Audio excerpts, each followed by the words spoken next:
these parents would take the lives of their two eldest sons. Hello there, stranger. Today I'm going to be telling you about the case of Sarah Barras and Brandon Machin.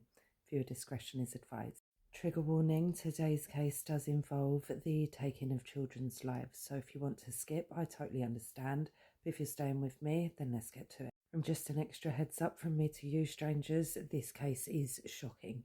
So here we go. Sarah Barras was a 35-year-old mother of 6 children who ranged in age from just a few months old all the way up to 14. The children all believed that their father had passed away, but that was far from the truth.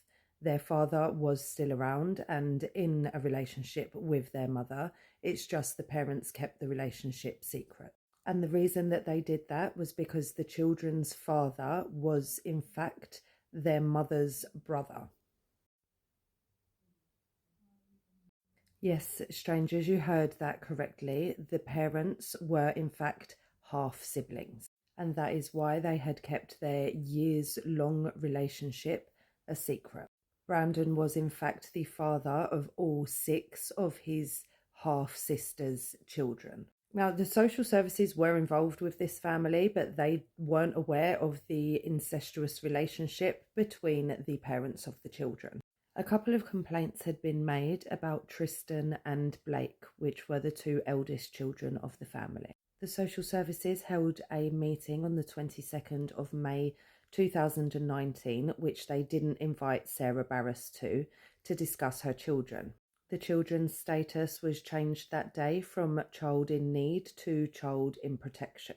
And then just the next day, Sarah received a phone call from a local person informing her that they were going to make another complaint about one of the children to the social services. Due to these issues with the social services, Sarah believed that her children would be taken into care. She didn't want that to happen, and so the parents started to formulate their diabolical plan. And that plan was to take the lives of all 6 of their children. I personally believe that this plan had nothing to do with protecting the children and everything to do with trying to keep their incestuous relationship from being found out.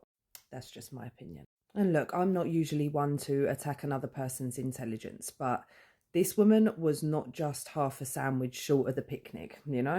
She was missing something upstairs. I'd say there was a possibility of her being the missing link, but I personally would expect the missing link to be a lot smarter. Do you remember the cigarette smoking monkey that was sent to space? His name was Ham. I think he was smarter than Sarah Barras. Actual Ham may be fucking smarter than Sarah Barras. Who remembers that film, The Stupids? I'm my own grandpa.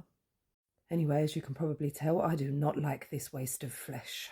She should have been stuck on the Mercury Redstone mission.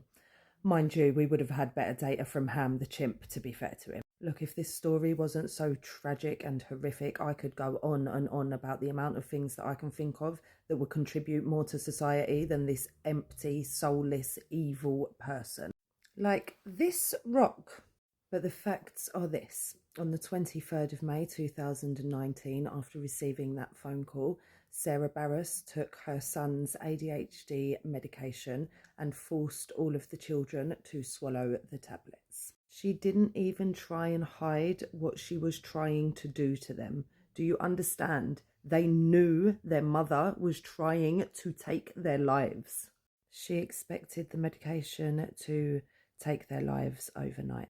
The attempted poisoning failed, fortunately, and so this sick, twisted woman decided to go online to look for further ways that she could take her own children's lives. She called Brandon to let him know that the plan had failed, and he came over to the house the next morning, the 24th of May. I have no idea what the children thought of Uncle Brandon, who was really secretly their father.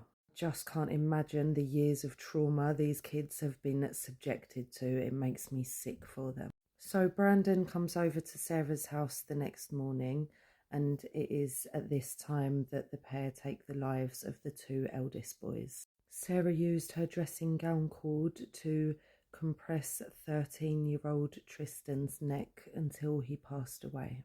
Brandon used his hands to manually compress 14-year-old Blake's neck until he passed away. The pair then took a younger child into the bathroom and repeatedly tried to drown that child in the bath.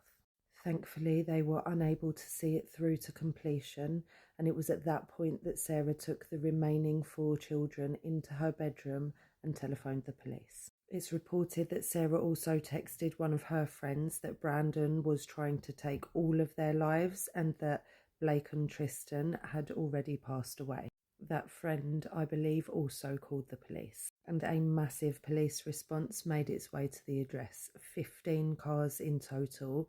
They closed down the local primary school as they just really didn't know what was going on. The emergency services would use the playground of that school to land the air ambulance that would then transport one or all of the children to medical aid. The parent siblings were arrested on scene. They would be charged with and plead guilty to the 2 counts of conspiracy to take the lives of all 6 children, and 5 counts of attempted Sarah pleaded guilty to 5 counts of attempted on the surviving 4 children due to the attempted poisoning of the night before. It was only at the sentencing hearing that the incestuous relationship came to be known, also the problems with the social services and the complaints against the children. But Sarah must have been thinking about this for a while, because it also came out that she had messaged a friend, quote, "I love my children too much to unalive them, and I can't put them into care for the same reason." Also, don't forget the repeated statement that she gave them life and she could take it away. Of course, the complaints made against the children would likely have prompted an investigation from the social services, who had only 2 days before placed the children on the child in protection list. Maybe this caused Sarah to believe the children would be taken away from her. Maybe this caused Sarah to believe that during the course of the investigation, her and Brandon would be found out. Who knows? There can be no reason or excuse for what they did. Even her extreme stupidity doesn't diminish her culpability. And that is not me leaving Brandon out of it. I'm sure he also had rocks between his ears and is equally as liable and as guilty as Sarah, and as evil and twisted and sick. But on the 12th of November 2019, Sarah Barras and Brandon Machin were both sentenced to life in prison with a minimum term of 35 years. I don't know why they weren't put on the list, don't ask me. It was premeditated. They had 2 victims. Both of the perpetrators were in their 30s. In fact, Machin was closer to 40. The seriousness of the crime can't have been in dispute, so I don't know.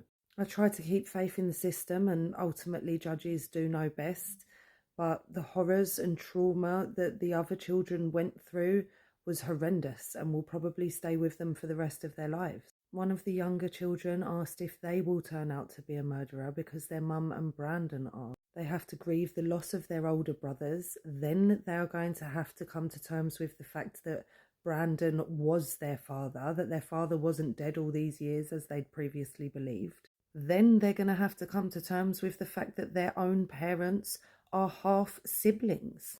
I just really pray that these children have been well cared for since the events.